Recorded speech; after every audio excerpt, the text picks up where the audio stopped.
Bienvenue. Dans cette vidéo numéro 5, nous allons essayer de mettre en place SSH. SSH, c'est un protocole qui nous permet d'accéder au serveur de manière sécurisée. Donc, au lieu de se connecter directement sur le serveur à chaque fois, nous allons nous connecter à partir du client et faire les configurations. Pour cela, je vais commencer ici par vérifier les paquets.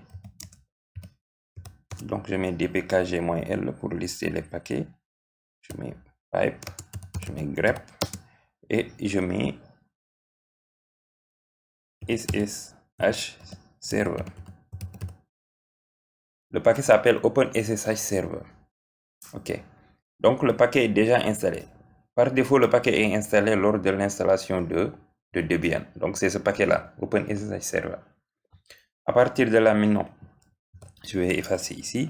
Je vais passer à l'édition du fichier de configuration. Pour cela, je mets vim espace slash etc ssh sshd underscore config. Là, je numérote les lignes. SSH est très simple à configurer pour une utilisation basique. Je vais juste modifier deux lignes. Je vais venir sur la ligne 13 ici. La ligne 13, je vais activer cette ligne. Donc, je vais passer en mode insertion et enlever les dièses. Donc, j'ai activé le port d'écoute de SSH, c'est le port 22. Ensuite, je viens ici à la ligne 32. Permit, là, je vais l'activer. Ligne 32, je l'active. Et prohibit password, je remplace par yes. Donc, je vais donner le droit d'accès à root. Root va pouvoir se connecter directement. Il n'y a que ces deux modifications-là à faire pour une utilisation basique. Donc, la ligne 13, j'active, c'est le port d'écoute de SSH. Et ligne 32, j'active permit root login.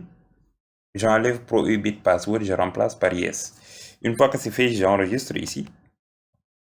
Échappe 2.w échappe 2.wq. Ok. Là, je vais redémarrer le service. Je mets système ctl restart sshd. Le service est redémarré. À partir de là, maintenant, je vais venir sur le client. Je viens sur le client. J'ai déjà récupéré l'utilitaire PuTTY. Mais avant cela, je vais vérifier que le client a récupéré ses paramètres IP. Je mets IP config pour voir. Est-ce que le client a les paramètres? Oui. Le client a déjà récupéré ses paramètres IP ici. Ok. Donc, là, je peux quitter. Maintenant, je viens ici sur l'utilitaire PuTTY.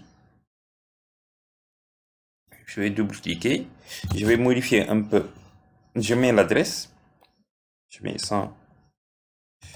192.168.100.1. Ok. Là, je viens sur apparence. La taille, je vais modifier un peu la taille des écritures.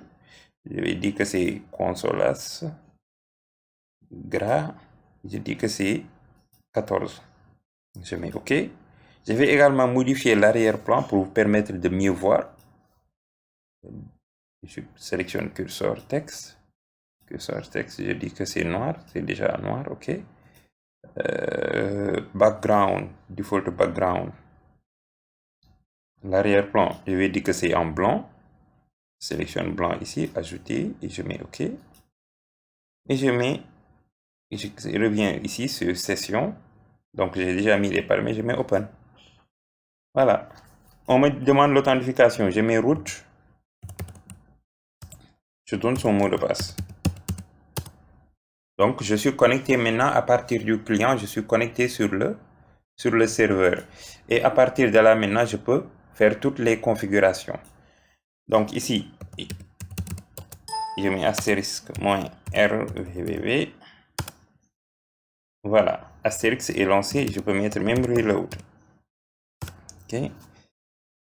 À partir de là maintenant, pour le reste, je vais faire les configurations. À chaque fois, je les ferai en utilisant PuTTY. Donc ça, c'est pour vous permettre de mieux voir les configurations.